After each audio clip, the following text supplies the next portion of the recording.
Hormonal disorder के अंदर सबसे पहला आता है एक्रोमिल्गिया। इसके अंदर क्या होता है, ग्रोथ हार्मोन का एक्सेस सिक्रेशन हो जाता है अडल्ट के अंदर।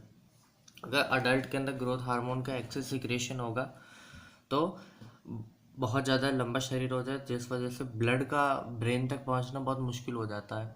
इन द मिडल एज में in the middle age may lead to serious complication and premature death if unchecked।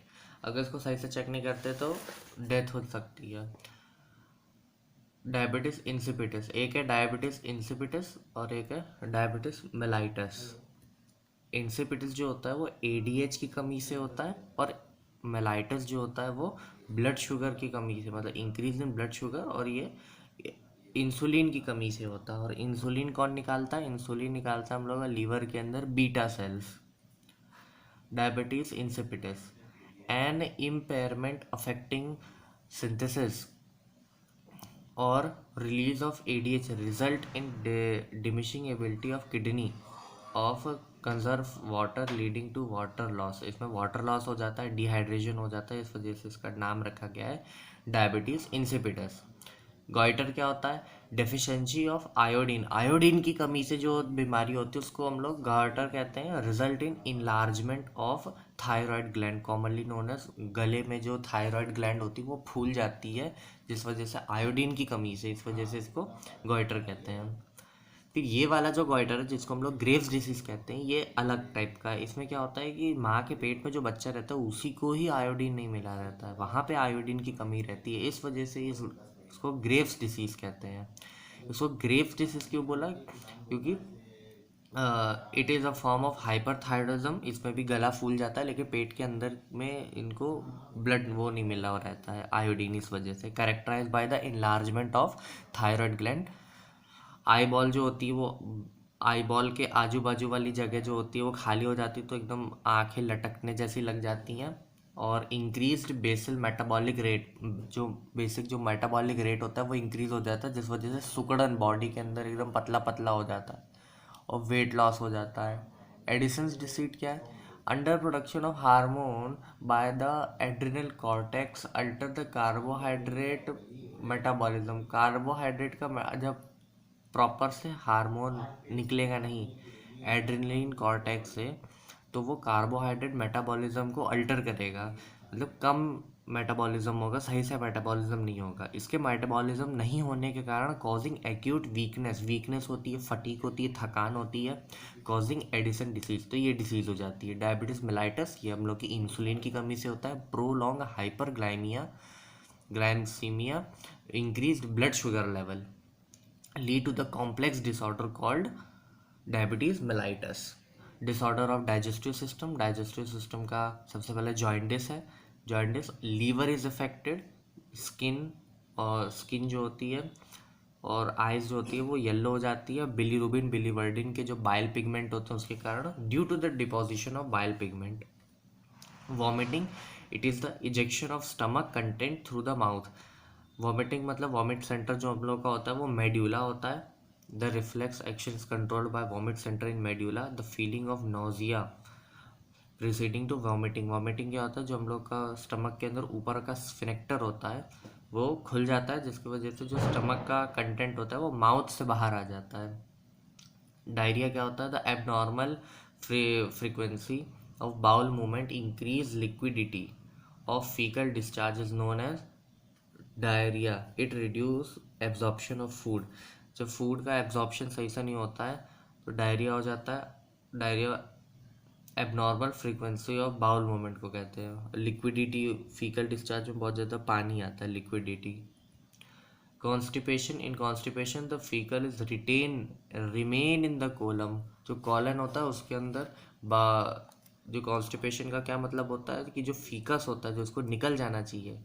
Diarrhoea में क्या है, फीकस निकल जा रहा है लेकिन बहुत ज़्यादा लिक्विडिटी है, मतलब सही से एब्जॉर्ब नहीं हुआ है, मतलब जो था खाया वो एब्जॉर्ब नहीं हुआ और वैसा का वैसा ही निकल गया।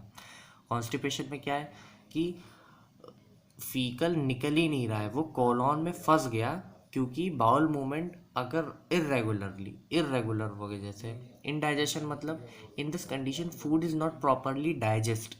इसका क्या मतलब होता है, जब हम लोग सही से खाना चबाते नहीं हैं in this condition the food is not properly digest leading to the feel of fullness, मतलब पेट भरा भरा लगता है, खट्टी डकारें आती हैं। The cause of indigestion is इनएडिक्वेट enzyme secretion, मतलब सही से एंजाइम सिक्रीशन नहीं हुआ है। एंग्जाइटी, फूड पॉइजनिंग की वजह से हो सकता है, ओवर ईटिंग या स्पाइसी फूड खाने की वजह से होता है। अपेंडिक्स, अपेंडिक्स क्या होता है? Cause by the infection such a viral infection, bacterial infection या पैरासिटिक इन्फेक्शन से जो डाइजेस्टिव ट्रैक्ट होती है उसके अंदर जो अपेंडिक्स होता है उसके अंदर ये बीमारी हो जाती है। इट में happen when the tube that joined your large intestine and the appendix is blocked by the trap by the stool. जो स्टूल होता है उसकी वजह से वो रुक जाती है, जो जगह होती है।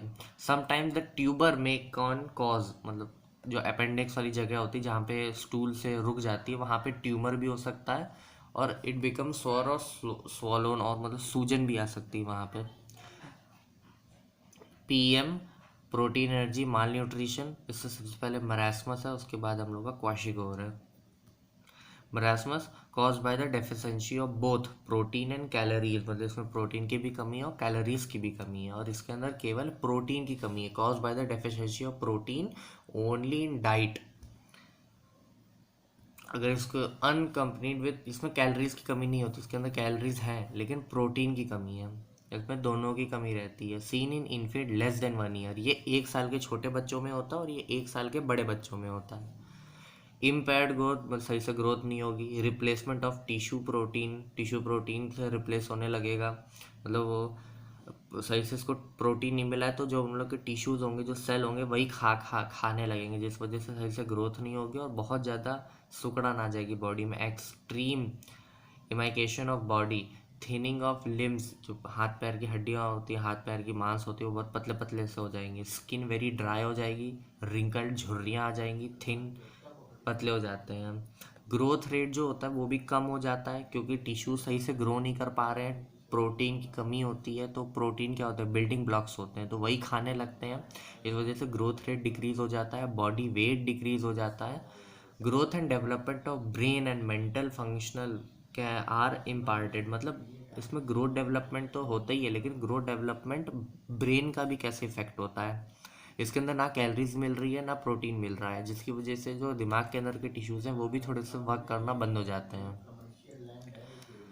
Symptoms include waste of muscle, इसमें क्या होता है? वेस्ट ऑफ मसल हो जाती है क्वाशिकोर में। वेस्टिंग ऑफ मसल मतलब मसल, और थिनिंग ऑफ मसल्स हो जाती है, बहुत पतली पतली से थाना मसल्स हो जाती है। इसमें भी failure of growth and brain development, इसमें भी ब्रेन से रिलेटेड प्रॉब्लम है, इसमें भी ब्रेन से रिलेटेड है।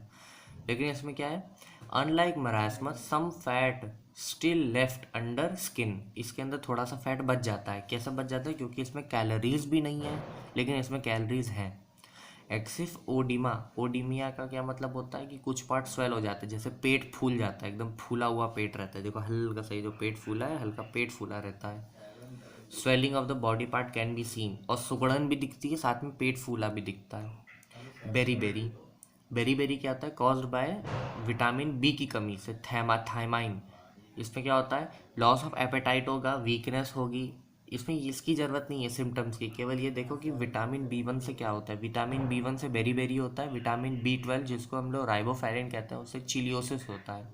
चिलियोसिस का क्या मतलब होता है? माउथ के कॉर्नर में कट लग जाना, खून आने लगता है। माउथ के कट, साइड साइड में जो माउथ होता है उसे कट लग जाता है, खून आने लगता है। पेलग्रिया पेलाग्रिया जो होता है वो विटामिन B3 से होता है। बर्निंग फीट जो सिंड्रोम होता है, विटामिन B12, जो कि हम लोग का विटामिन B12 लैक्टोसेस बैक्टीरिया जो मिल्क के अंदर विटामिन B12 होता है उसको निकालता है, वो विटामिन B12 से हम लोग का बर्निंग फीट सिंड्रोम हो जाता है। मैक्रोलिटिक अमीनिया जिसको प्रीनिशियस अमीनिया कहते हैं, वो डेफिशिएंसी ऑफ B12 से होता है। Overly large RBC and not enough normal RBC, बहुत ज़्यादा बड़े आरबीसी होते हैं, उसके अंदर न्यूक्लियस होता है। जो नॉर्मल आरबीसी होते हैं उसके अंदर न्यूक्लियस नहीं होता। जब उसमें से न्यूक्लियस नहीं हटेगा तो मतलब कैसे नहीं हटता है? क्योंकि विटामिन B12 की कमी है। विटामिन B12 जो होता है वो आरबीसी के अंदर से न्यूक्लियस को हटाता है। Mad cow disease, mad cow disease क्या है? Mad cow disease it is a most notable disease cause by prions में केवल बहुत ज़्यादा नोटिसेबल डिसीज़ जो होती है वो ये होती है। मैड काउ मतलब पागल हो जाती है गाय। It is also known as bovine spongiform. इसमें भी देखो वही वर्ड आ रहा है, इंसेफ्लोपैथी। इंसेफ्लो एक लिटिस हम लोगों ने पिछले वाले उसमें पढ़ा था, तो उसमें भी मिर्गी के दौरे पड़ते हैं, तो इसमें भी मिर्गी के दौरे पड़ते हैं, और ब्रेन लॉस की उसमें होता है। It is a brain disorder, देखा, ऑफ अडल्ट कैटल। फिर इसी का एक एनालॉगस वेरिएशन है जिसको हम लोग CR जैकब कहते हैं। ये एनिमल्स के अंदर होती है और ये हम लोग ह्यूमन के अंदर होती है। It is an analogous variation of mad cow disease in human. Human acquire this disorder by eating diseased meat. अगर ख़राब मीट खाए, जैसे अगर जिस जिस गाय को ये दिक्कत है, जिस भैंस को, जिस एनिमल को ये दिक्कत है, अगर वैसा उस जानवर का मीट खाते हैं तो हम लोग को जैकब डिसीज़ हो जाती है। This condition cause anxiety, depression, memory loss in human. वही मेमोरी लॉस होएगा क्योंकि ये ब्रेन से रिलेटेड है। Many people lapse to coma, coma में भी जा सकते हैं सीवियर केस में। नेक्स्ट में ये